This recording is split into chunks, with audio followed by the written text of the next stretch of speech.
we're in a dream. This isn't real. This is fake. This is fake news. What is up, guys? You're tuning into Nikki MGTV for another military video for all your military video needs. As always, you can hit me up on Instagram, Snapchat, or down in the comments below if you have questions.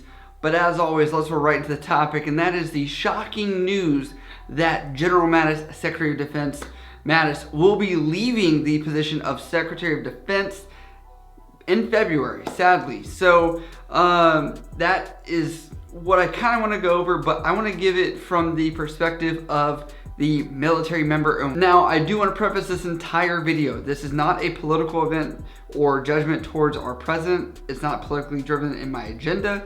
It's just going to be focused on General Mattis himself and what we want to take away from it. Now, it was news that we were pulling out of Syria, Afghanistan, all this other stuff. There's a lot of confusion and stuff going on, and it seems like General Mattis, from these articles of what they're reporting, was not okay with this process, and he had disagreements with our president on this process.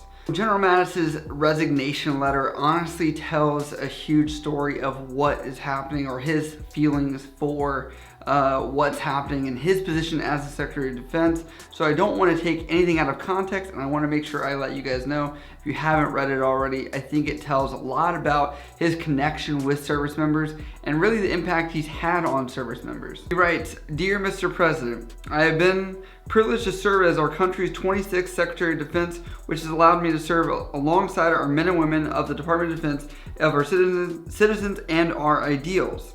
I am proud of the progress that's been made over the past 2 years on some of the key goals articulated in our national defense strategy. Putting the Department of Defense on more sound budgetary footing, improved readiness and lethality in our forces, and reforming the department's business practices for greater performance. Our troops continue to provide the capabilities needed to prevail in conflicts, sustain strong U.S. global influence. One core belief I have always held is that our strength as a nation is inextricably linked to the strength of unique and comprehensive system of allies and partnerships. While the U.S. remains an indispensable nation in the free world, we cannot protect our interests or serve that role effectively without maintaining strong alliances and showing respect to those allies. Like you, I have said from the beginning that the armed forces of the United States should not be the policemen of the world. Instead, we must use all tools of American power to provide for the common defense, including providing effective leadership to our alliances. NATO's 29 democracies demonstrated their strength in their commitment of fighting alongside us following the 9/11 attack on America. To the defeat ISIS coalition of 74 nations is further proof. Similarly, I believe we must be resolute and unambiguous in our approach to those countries whose strategic interests are incredibly in tension with ours. It is clear that China and Russia, for example, want to shape a world consistent with their authoritarian model, gaining veto authority over other nations, economic, diplomatic, and security decisions to promote their own interests at the expense of their neighbors, America and our allies.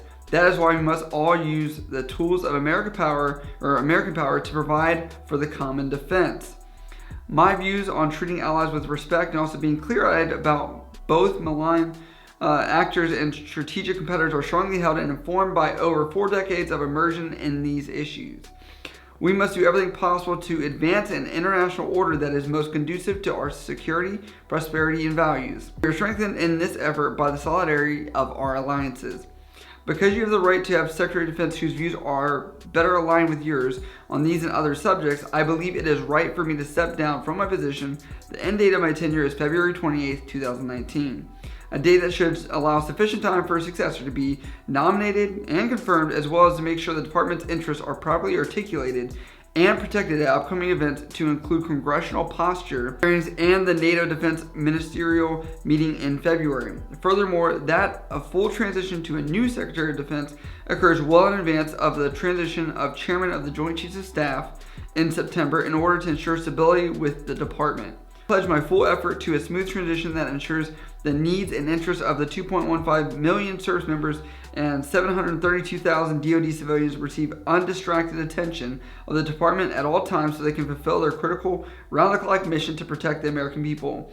I very much appreciate this opportunity to serve the nation and our men and women in uniform. James N. Mattis.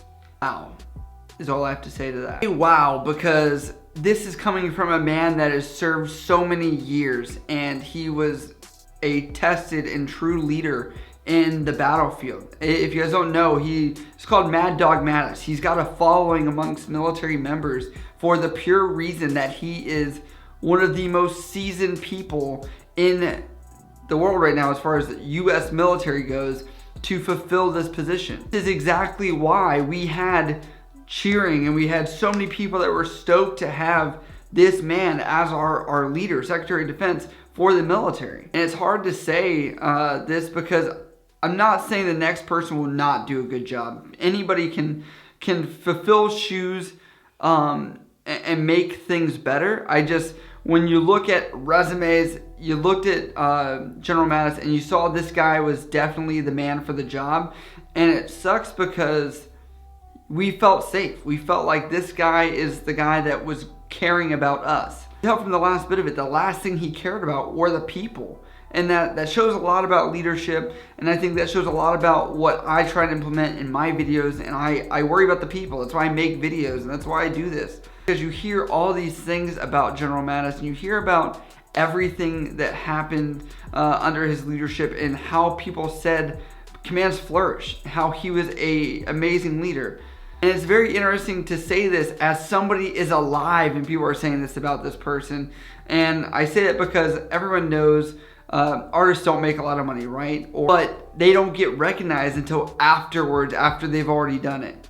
And this guy is pretty much a living legend for the military, and he probably will go down as a living legend even after this, as we have many other great American military heroes. I do think that there are a lot of people that are concerned with who the next person is going to be as far as Secretary of Defense, but I do think General Mattis, we felt like he had a huge impact in understanding everybody from the top of the chain of command all the way down to the private, the person that's a seaman recruit or whatever other E1 rank is in the military. He understood that he could still talk to everybody in that chain of command intelligently, and you felt it. And I want to say that this is a sign of the times.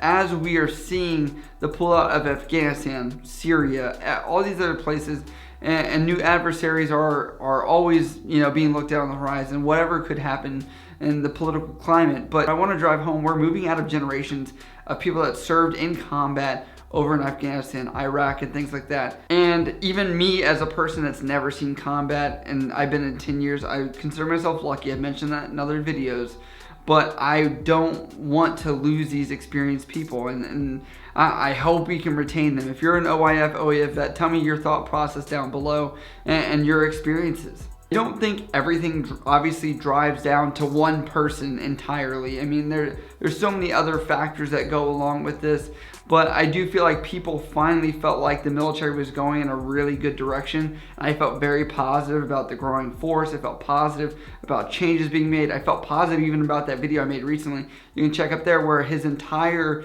mission was changing the military to focus solely on the warfighter, the mission. And that's what I think everyone wanted to get to. Everybody feels like we need to get to that. I felt like there was an emphasis on making the military stronger and actually making sure that we were hitting on the wickets of training and readiness. And it was about winning the war. It wasn't about anything else politically charged. It was just about, this is the military job. We're gonna make sure we do this job 100%.